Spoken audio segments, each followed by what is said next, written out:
Primeiramente, quero aproveitar e dar um grande abraço no Vicente, na Sandra, saudosos que estamos do encontro presencial. E a resposta começa assim: tem coisas que não dá para fazer à distância. Apesar da alegria de estar vendo ambos juntamente com você aqui nessa transmissão, mas nada substitui a afetividade do abraço, da conversa, da transmissão de energia presencial. Então, realmente, agora, as ferramentas de videoconferência, elas avançaram muito por uma necessidade que foi já aqui exposta. E a gente observa que a sociedade também, não apenas a questão do centro espírita, também tem buscado se adaptar à facilidade que os meios de comunicação oferecem e a necessidade do comparecimento presencial. Eu digo isso pela minha experiência na universidade, que há uma parte de acadêmicos e de professores ainda entusiastas das atividades remotas, né? Então, há ainda uma discussão, ainda não se chegou a um consenso como as coisas vão caminhar. Fato é que não dá para a gente viver virtualmente, né? Nós precisamos conviver. E o Centro Espírita tem atividades que não tem como serem desenvolvidas à distância. Falando do âmbito da mediunidade especificamente, é uma área que não tem condições de você realizar nenhuma atividade praticamente de forma virtual, a não ser as irradiações, que foram tentativas. Mas mesmo as irradiações que o grupo possa fazer, quando as pessoas estão presentes fisicamente, a efetividade dessa atividade, ela é muito maior. O atendimento fraterno também é uma atividade que você pode fazer virtualmente, mas existem pessoas que estão passando por tantas dificuldades que você conversar com ela através de um computador ou um celular não resolve para elas o problema.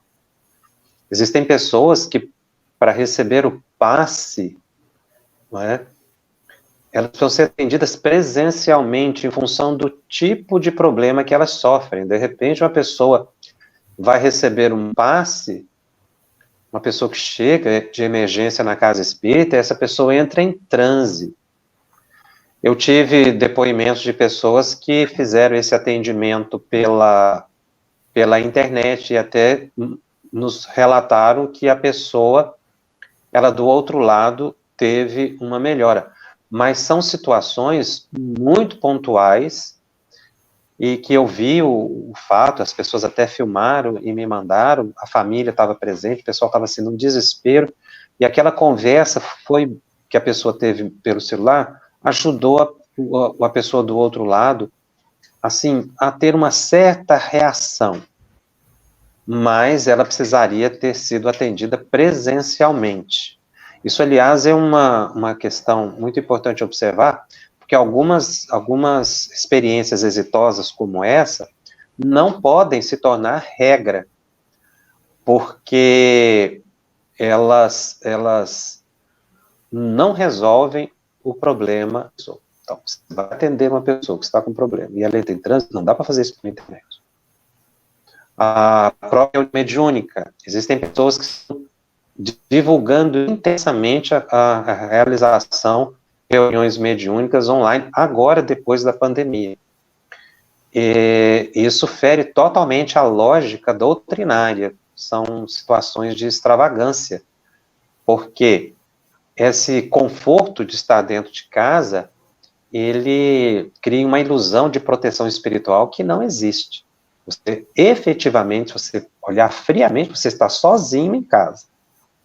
Aí as pessoas supervalorizam ou superdimensionam a assistência espírita, os espíritos fazer isso, aquilo, aquilo outro, mas na literatura você não encontra subsídios para a manutenção de atividades mediúnicas virtuais, de desenvolvimento de médium. Médium em desenvolvimento, por exemplo, ele precisa de ter uma pessoa do lado para ajudá-la naquele momento do transe, às vezes até um passe. Não dá para você fazer isso sozinho em casa ou virtualmente, né? Então, as pessoas, elas necessitam, né, ter essa consciência e retornar. Mas enquanto a Sandra respondia, eu fiquei aqui refletindo, que é mais ou menos a mesma questão. O que leva uma pessoa ao centro espírita? As pessoas vão ao centro espírita por uma afinidade, pelo desejo de servir, pela necessidade de auxílio. Nós agora estamos ainda retornando, meio tímidos, algumas pessoas ainda em alguns lugares, com algumas limitações de questão de saúde. Mas o que nos leva à casa espírita vai continuar existindo. Nós precisamos ser perseverantes nesse momento. Acho que os dirigentes de instituição precisam ter paciência, persistirem e terem a verdadeira compreensão que os maiores divulgadores do espiritismo estão no mundo espiritual. Os espíritos são os grandes propagandistas do espiritismo. E esses espíritos superiores, eles se movimentam, obviamente, reconhecendo essa situação, e vão estimular as pessoas ao retorno. Porque nós estamos num planeta que nós necessitamos muito do trabalho, do auxílio, da convivência. Então, esse momento deve ser refletido, analisado, mas as instituições devem retomar as atividades que forem possíveis, aquelas que tiverem público, com muita seriedade, e terem certeza que esse público vai retornar. Eu não tenho dúvida, por causa exatamente da ação dos espíritos nesse sentido. Isso não é uma visão mística. Allan Kardec colocou isso, ele considerava que o futuro do espiritismo estava reservada à ação dos espíritos. Se a doutrina, houvesse algum desvio na atividade, decorrente da atividade humana, eles retomariam o encaminhamento do espiritismo, porque é de lá que vem a doutrina. Então, não teria muito como o ser humano alterar a natureza, os princípios espíritas, eles não são propriamente humanos. Os espíritos sempre estarão atuando. Então, realmente, a área da mediunidade, ela necessita das atividades presenciais. Cremos que com paciência, com compreensão, conversando com um trabalhador, eles vão retornar e compreender. Porque as dificuldades que os levaram a primeira vez, elas acabam sendo ainda uma realidade, ou as necessidades, né, que conduzem, elas continuam. Não dá para fazer tudo realmente virtualmente.